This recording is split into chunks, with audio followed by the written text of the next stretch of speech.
వేరే హాస్పిటల్కి మళ్ళించారు. దానికి కారణం ఉంది. ఇప్పుడు మచిలీపట్నంలో కానీ ఏలూరు దగ్గర కానీ రెగ్యులర్ గవర్నమెంట్ హాస్పిటల్స్ని మెడికల్ కాలేజీకి అటాచ్ చేశారు. అప్పుడు ఆటోమేటిక్గా డబ్బులు ఇటుకు వస్తాయి కదా,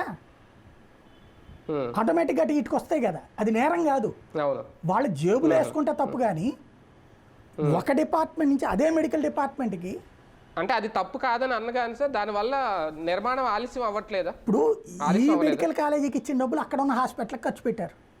తప్పు ఎట్లా అవుతుంది అప్పుడు? ఫర్ ఎగ్జాంపుల్ మచిలీపట్నంలో మెడికల్ కాలేజీ కట్టాల్సిన అవసరం లేకుండా ఆల్రెడీ ఉన్న మెడికల్ కాలేజీకి దానికి అనుసంధానం చేశారు. ఆ మెడికల్ కళాశాలకి ఇచ్చిన డబ్బులు అక్కడ హాస్పిటల్కి ఇస్తే తప్పు ఎట్లా అవుతుంది? ఆ ఎక్విప్మెంట్ కొనాలి కదా, టీచింగ్ ఎక్విప్మెంట్ కొనాలి అక్కడ మెడికల్ కాలేజీలోకి. ఇప్పటిదాకా హాస్పిటల్గా నడుస్తుంది కదా, హాస్పిటల్కి సంబంధించిన దానికి తోడు ఇప్పుడు బోధనా సామాగ్రి కొనాలి. దాంట్లో తేడా ఉంటే లోపలేసి తప్పే ఉంది. మనం ఎంతమంది మీద యాక్షన్ తీసుకోవట్లేదు.